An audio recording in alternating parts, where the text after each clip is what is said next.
Assalamualaikum warahmatullahi wabarakatuh. Alhamdulillah, anak-anakku semua. Ini adalah pertemuan kita yang keempat tentang listrik statis. Dengan demikian, kompetensi dasarnya masih sama seperti yang kemarin, Bapak percepat.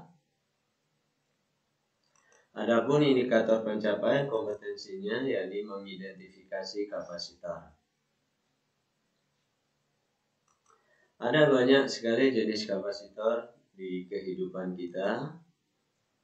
Ini Bapak tampilkan beberapa saja. Ada kapasitor polyester film, ini dia. Kemudian kapasitor keramik, terus kapasitor kertas dan lain sebagainya ya. Bisa antum lihat sendiri ya. Ini banyak sekali jenisnya.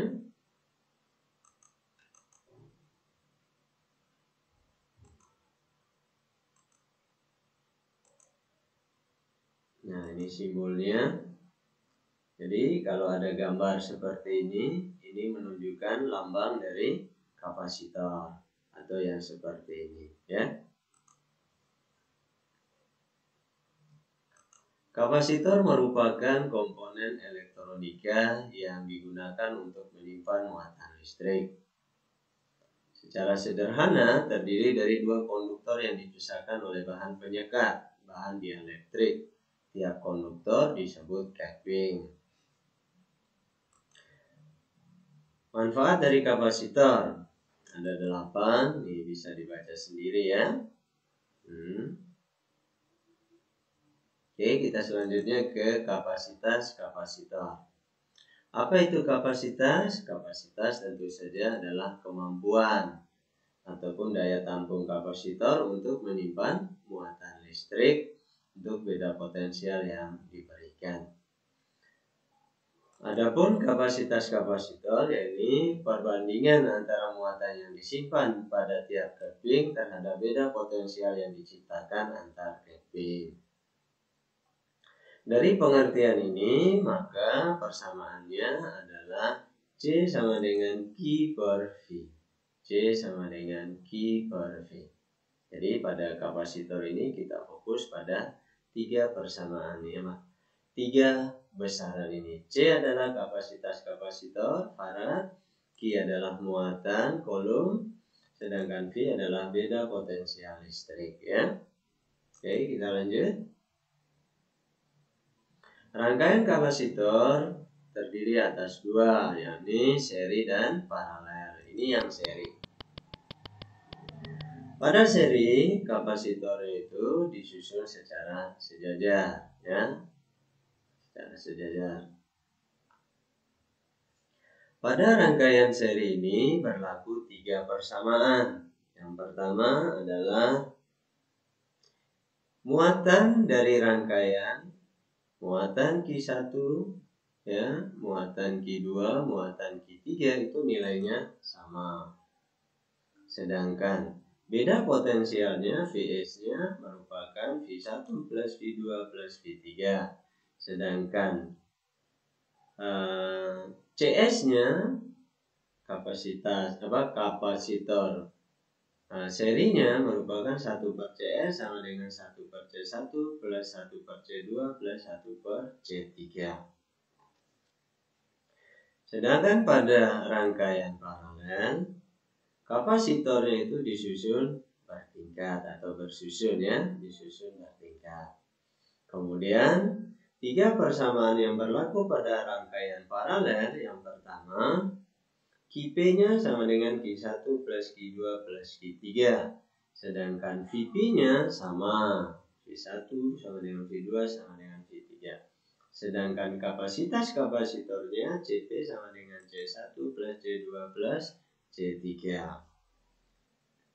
Anak-anakku semua, kalau susunannya ini ya lurus mendatar begini, ini namanya seri.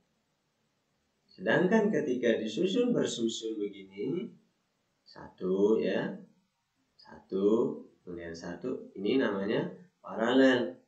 Seandainya di sini ada kapasitor lain lagi, maka belum bisa kita langsung menyelesaikan secara paralel, tetapi harus kita selesaikan dulu yang di sini. Ya, kita selesaikan dulu. Demikian pula kalau ada yang di sini, kita selesaikan dulu ya. Karena itu adalah gabungan antara rangkaian seri dan paralel. Dan dalam kehidupan kita, kebanyakan disusun gabungan antara seri dan paralel. Nah, biar lebih jelas, kita ke contoh soal. Nah, perhatikan rangkaian kapasitor berikut. Nah, pada rangkaian ini disusun gabungan antara seri dan paralel. Anak-anakku, apakah C1, C3, dan C4 adalah seri? Tidak. Walaupun sejajar, tetap kita katakan tidak. Karena C3 dan C4 itu ada pada rangkaian yang lain. Nah, masih ingat? Pada Kirchhoff ya, ini kan titik cabang. Cabangnya ini dibagi 3. Nah, sehingga C3 dan C4 dan C1 tidak bisa kita katakan rangkaian seri. Namun C3 dan C4 bisa kita katakan rangkaian seri. Sekali lagi, C3 dan C4 itu adalah rangkaian seri. Karena dalam kotak ini, khususnya bagian tengah ini, alurnya ini disusun secara mendatar. Adapun C2, C5, terus C3 dan C4, ini kan bersusun Pak. Iya memang bersusun, tetapi karena C3 dan C4-nya di sini di tengahnya ini ada 2, jadi tidak bisa kita langsung secara paralel, tetapi kita selesaikan dulu yang seri pada C3 dan C4. Nah, pertanyaannya kapasitas pengganti total. C totalnya berapa? Kemudian yang B, muatan yang ada pada rangkaian. Untuk menjawab yang A, mari kita lihat slide berikut. C totalnya yang ditanya. Nah, berdasarkan penjelasan Bapak tadi, maka yang dahulu kita laksanakan penyelesaiannya adalah C3 dan C4 berupa seri. Nah, ini dia pada akhirnya seri. Seperti CS sama dengan 1/C3 plus 1/C4. Masukkan nilainya 1/5 microfarad per 1/20 microfarad didapatkan seperti CS sama dengan 5/20 microfarad. CS sama dengan 20 microfarad per 5 sama dengan 4 microfarad.